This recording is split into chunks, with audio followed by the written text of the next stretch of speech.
Today's lesson is going to be about subject-verb agreement, one of the most common errors that students make when they speak and write is using incorrect subject-verb agreement, and we are going to work on fixing that today to make your sentences sound more professional.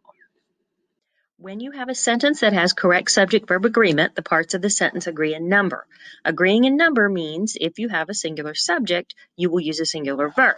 For example, Nick plays basketball every day. Nick is one person. I have a singular subject. Plays is the verb, and singular verbs often end in S. If you have a sentence with a plural subject, it must have a plural verb to have agreement in number.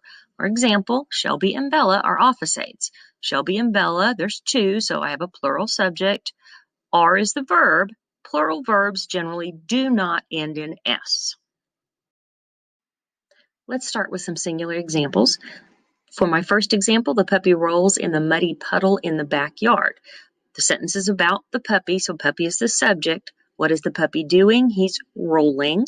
I have one puppy, so I need a verb that ends in S, which makes it singular rolls. In the second example, Shyla draws beautiful sketches of birds. My subject is Shyla, which is singular. My verb is draws, which is also singular, which I know because it ends in S. So I have subject-verb agreement in number, singular subject, singular verb. In the first plural example, the puppies roll in the muddy puddle in the backyard. We have the plural subject puppies and the plural verb roll. Most verbs that are plural will not end in S. That's how we know it's plural. In the second example, Shyla and Caden draw beautifully. My subject is Shyla and Caden. And since that's plural, I'm going to need a plural verb to go with it, draw. Notice it does not end in S. In this set of examples, we have linking verbs instead of action verbs. And if you'll remember, linking verbs no longer show action. They connect the subject to the rest of the sentence. The puppy is in the muddy puddle in the backyard. My subject is puppy. I'm using the linking verb is to connect it to the rest of the sentence. The verb is always takes a singular subject, in this case, puppy. In the second example, these drawings are beautiful sketches of birds. The subject is drawings, and since I have more than one, it makes it plural. I need a plural verb. Are is the plural of is. In many sentences, you're going to have verb phrases. Verb phrases are helping verbs plus an action verb that are used together to act as the primary verb in the sentence. It is the helping verb that actually will be either singular or plural. When you look at the list of helping verbs, you'll notice that on the list of always singular helping verbs, you have is, and always plural, you have are. Earlier, we used these as linking verbs. When they're by themselves, they are linking verbs.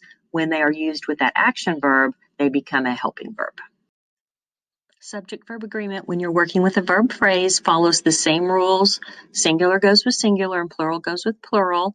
The puppy is rolling in the muddy puddle in the backyard. I have a singular subject, puppy. My verb phrase is rolling.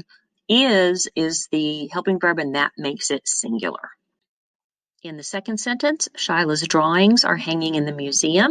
My subject is drawings, and since that's plural, I need a plural verb to go with it. In this case, my verb phrase, my helping verb are is plural. Hanging is the main verb, and I don't have to do anything with it to make it plural. One last quick review of basic subject-verb agreement. If you have a singular subject in your sentence, you need a singular verb, which usually ends in S. And if you have a plural subject, you need a plural verb, which usually does not end in S.